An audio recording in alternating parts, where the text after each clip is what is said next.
Miidhaa daa'immanii fi dubartoota irra ga'u xiqqeessuun tumsaa fi qooda fudhannaa qaamolee hundaa kan gaafatu ta'uu himame. Biiroon dhimma dubartootaa fi daa'immanii Oromiyaa dhaabbata Meerii Didhaa Piroomooshinii fi Ivintii waliin ta'uun miidhaa daa'immanii fi dubartoota irra ga'u haala xiqqeessuun danda'amu irratti hojjechuuf walii galtee mallatteessan. Miidhaa yeroodhaa gara yerootti daa'immanii fi dubartoota irra ga'u xiqqeessuu fi fayyadamummaa daa'immanii fi dubartootaa mirkaneessuuf carraa jiru hundatti gargaaramuun hojjechuun murteessaadha. Biiroon dhimma dubartootaa fi daa'immanii Oromiyaa dhaabbata Meerii Didhaa Piroomooshinii fi Ivintii waliin ta'uun miidhaa daa'immanii fi dubartoota irra ga'u haala xiqqeessuun danda'amu irratti hojjechuuf waliigaltee mallatteessaniiru. Waliigalticha irratti hooggantuun biiroo dhimma dubartootaa fi daa'immanii Oromiyaa aadde Maabiraat Baacaa dhaabbileen akkasii hojii ilaalcha badaa dubartootaa fi daa'imman irratti qaqqabaa ture jijjiiruu keessatti shoora olaanaa kan gumaachan ta'uu himaniiru.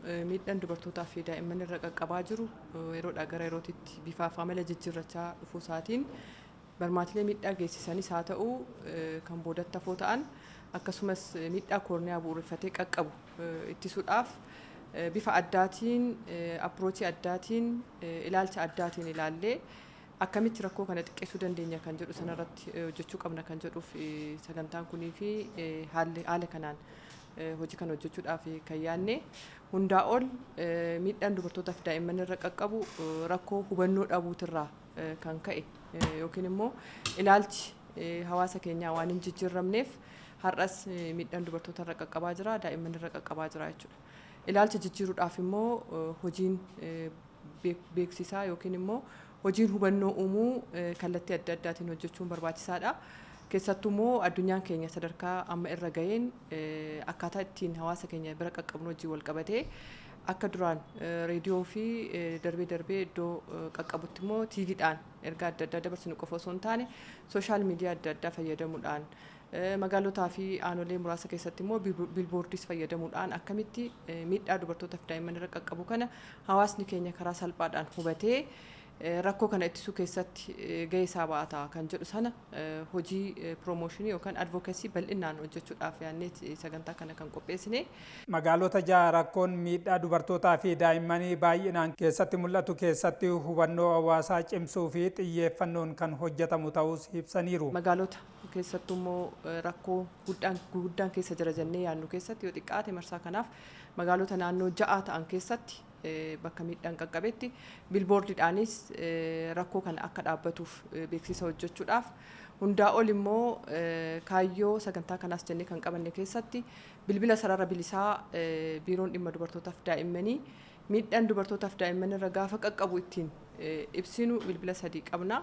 Bilbiloota 3 qabnu sana akkaataa ittiin biilboordii saniinis haa ta'u viidiyoowwan gaggabaabaa sanarratti ittiin ibsamu akkaataa hawaasni keenya isa sana fudhatee eeruu gaafa miidhaan qaqqabe akka biiroo keenyaafis Koomishinii Poolisii Oromiyaa irratti qaamni hojii kana hojjetu jira. Isaaniifis akka qaqqabuu danda'u godinaaleef magaalotas akka qaqqabuu danda'uuf qaama hojii kanaa goonee kan qabanne irrattis bal'inaan hojjetamee bu'aa guddaan hin dhufa jenneetti kan eegnu jechuudha. Akkuma dura kaasee egaa rakkoo kana ittisuudhaaf pilaatfoormii baratameen haala baratameen deemamee wanti jijjiirame jiraatus ammas bu'uurarraan hiikkanne jechuudha. Yeroo baay'ee amma kan dhagaa jirru barmaatilee miidhaa geessisaniin rakkoon qaqqabaa jiru jira.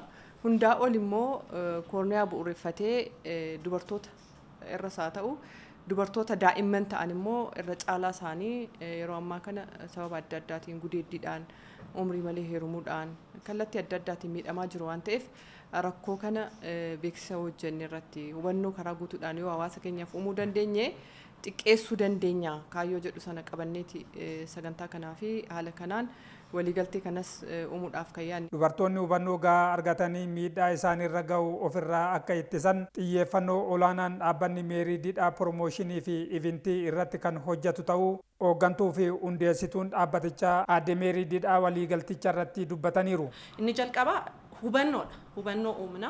Bakka tokko tokkotti dubartoonni miidhamaa jiraachuu isaaniillee hamma ofirratti hin beeknetti kan balaan kun dhiibbaan kun irra ga'aa jiru. Kana hubannoo dubartoota keenya irratti uumu inni kan biraa shamarran guddattoota jechuudha. Achi jalqaba wanti hundumtuu waan ta'eef guddattoota miidhaa kana ofirraa noo jedhanii dhaabsisuu danda'an uumuu irratti adda durummaadhaan hojjenna. Daa'imman immoo sirni gadaa daa'immaniif falaasama addaa qaba. Dursee guddifata. Dursee isa boriftaan waggaa 40 booda abbaa gadaa ta'u har'a guddifata sirni gadaa.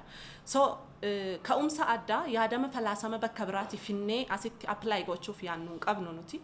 Falaasamuma keessatti guddanne yaadamuma duudhaadhuma nuti qabnu duudhaadhuma keessatti guddanne sanaan dubartoota aangoomsu daa'imman kunuunsaa fi kabajni isaaniif malu eegamee akka jarri guddachuu danda'an hubannoo olaanaa uumuu shamarran irrattis bifuma wal fakkaatuun falaasamaa fi yaadama oromummaa keessatti jiru sana duudhaa keenya ganamaatti akka hawaasni keenya deebi'ee nangalchuu wanti jedhamu hin jiru.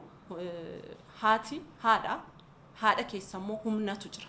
Kanaaf humna dubartoota keessa jiru sana agarsiisuudhaan isarratti xiyyeeffannee miidhaa ga'aa jiru kanas sirriitti balaaleffannaa miidhamtoota hin jajjabeessanaa miidhamtoonni miidhama sana keessaatii akka jarri ba'uu danda'an akka jarri fayyuu danda'an akka jarri boriftaan deebi'anii dhaabbatanii dubartoota biraafillee hamilee ta'uu danda'an kanarratti xiyyeeffannoodhaan hin hojjenna. Miidhaa fi rakkoolee garaagaraa dubartootaa fi daa'imman irratti haala adda addaan raawwatu ittisuun kan milkaa'u hawaasni hunduu ga'ee irraa eegamu baachuu qaban dhaamaniiru.